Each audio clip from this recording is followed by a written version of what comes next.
साथियों, आज 14 अप्रैल 2023 को डॉक्टर भीमराव अंबेडकर जी की 132वीं जयंती मना रहे हैं हम। डॉक्टर भीमराव अंबेडकर वो विशाल व्यक्तित्व रहे हैं जिन्होंने हिंदुस्तान के संविधान का आजादी के बाद निर्माण किया था। यदि डॉक्टर भीमराव अंबेडकर के बारे में बात करें तो मैं कुछ कम से कम समय में वो जानकारी देना या बांटना आपसे चाहता हूँ जिससे शायद आपको कुछ प्रेरणा मिले। साथियों, मैं डॉक्टर जयप्रकाश पालीवाल आप सबका डॉक्टर भीमराव अंबेडकर की 132वीं जयंती पर बहुत बहुत अभिवादन करता हूं और उन सभी संविधान प्रेमियों को भी बहुत धन्यवाद और आभार और उसके साथ साथ उनको बधाई देता हूं जो डॉक्टर भीमराव अंबेडकर के 1950 में बनाए गए संविधान की छाया में आज सुरक्षित और बहुत समरसता वाला जीवन जीते हैं।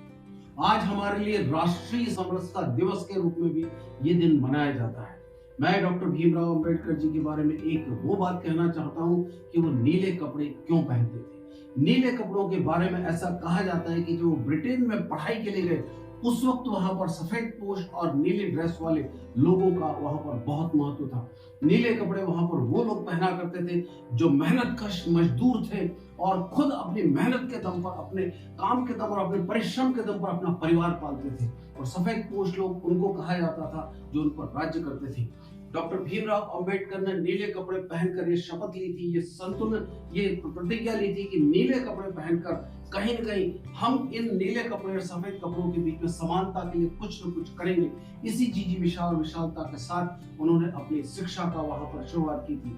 दूसरी बात यह है कि नीले कपड़े पहनने के पीछे कहा जाता है कि नीला अंबर नीला आकाश, जैसा माननीय श्रद्धेय श्री भीमराव अंबेडकर जी का व्यक्तित्व में विशालता थी, वही विशालता आकाश की विशालता से उनके समानांतर आज खड़ी हुई दिखाई देती है। और उनके नीले वस्त्र हमें ये बताते हैं कि आकाश जैसी ऊंचाई और नीला आकाश जैसा उनका विशाल व्यक्तित्व जिसने इस देश का संविधान का निर्माण किया और जिसकी छत्र छाया में हम आज जीवन जी रहे हैं। साथियों, शिक्षा को उन्होंने सदैव महत्व दिया। उनका ये कहना था कि शिक्षा शेरनी का दूध है।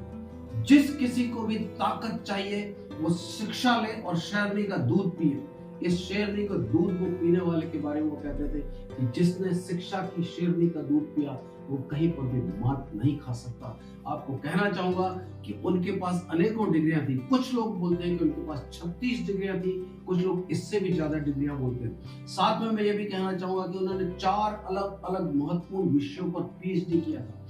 जब हिंदुस्तान आजाद हुआ तो गांधी जी से बहुत मतभेद होने के बावजूद गांधी जी ने उनका नाम कानून मंत्री के रूप में केंद्रीय सरकार भारत शासन में प्रस्तावित किया था।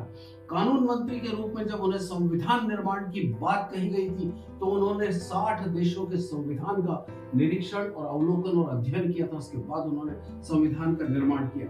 आत्मविश्वास इतना गजब का था कि उस वक्त के तत्कालीन महात्मा गांधी से भी कई बार उनकी मत भिन्नता होती थी लेकिन मन भिन्नता नहीं रखी। और आजादी के इतिहास में गांधी जी और अंबेडकर जी के मत भिन्नता के बारे में कई जगह बहुत सारे प्रकरण जहां वो स्पष्ट रूप से गांधी जी की कई बातों को नकार देते थे लेकिन बाद में तर्क और तथ्य के आधार पर स्वयं को सही भी साबित करते थे। उन्होंने जीवन तर्क और तथ्य पर जिया, जिद पर नहीं जिया। दूसरी चीज यदि हम बात करें तो उनका एक संकल्प था कि जिस दलित शोषित समाज से, जिस पीड़ित समाज से जिसको पानी भी पिलाने के समय ये मान के चले कि हाथ आगे करके लोटे से पिलाया जाता था, जिनको छुआछूत के कारण जिनको समाज में बहुत दोयम दर्जे का देखा जाता था, उस समाज के लिए उन्होंने जो किया वो निश्चित तौर पर प्रशंसनीय है और युग युगांतर तक इतिहास बनकर हिंदुस्तान के संविधान के रूप में उन लोगों की, उन दलित शोषित पीड़ितों की रक्षा का एक संकल्प के साथ उन्होंने जो संविधान का निर्माण किया, मैं उसको प्रणाम करता हूँ, आदर करता हूँ। दलितों के उत्थान के लिए उन्होंने बहुत कुछ किया।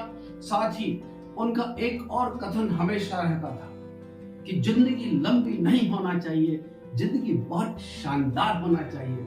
यदि हम उनकी बात करें तो उनका जीवन लगभग 60 वर्ष के आसपास का रहा लेकिन उनका जीवन बहुत शानदार रहा।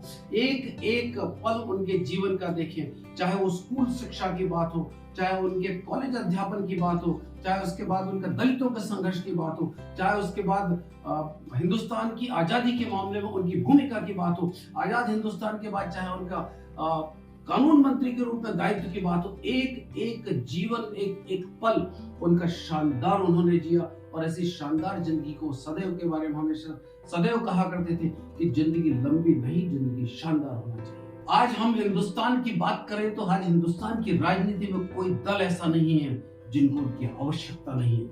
कई दल उनकी यादों पर, कई दल उनके इतिहास पर, और कई दल उनके समर्पण पर जीवित है, और कोई भी दल उनके को याद किए बगैर हिंदुस्तान की राजनीति में सत्ता के शिखर पर नहीं पहुंच सकता। ये सब जानते हैं। सारे दल आज उनके सामने नतमस्तक है, नमन करते हैं। ऐसे व्यक्ति, ऐसे महान व्यक्ति जिनके प्रति किसी भी दल का कहीं पर भी कोई दुर्भाव नहीं दिखा देता, पूरे विश्व पटल पर एकमात्र हिंदुस्तान का यही महान प्रणेता हमारे बीच में रहा है, जिसके प्रति प्रत्येक राजनीतिक दल अपनी आस्था व्यक्त करता है।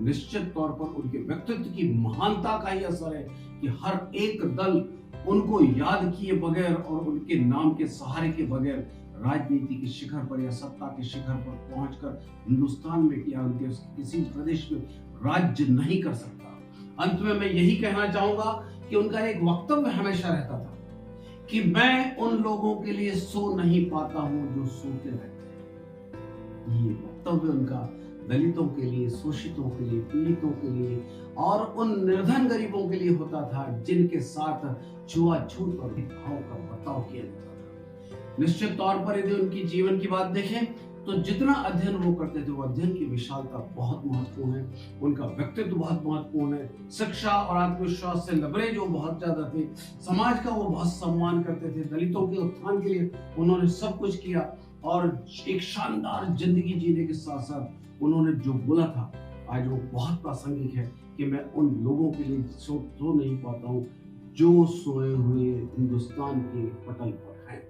इन्हीं के साथ मैं एक बार पुनः उनकी 132वीं जयंती पर डॉक्टर भीमराव अंबेडकर को अपना आदर प्रस्तुत करता हूं, अपना नमन प्रस्तुत करता हूं, और डॉक्टर भीमराव अंबेडकर अमर रहे, इन्हीं शब्दों के साथ उनका अभिवादन। नमस्कार।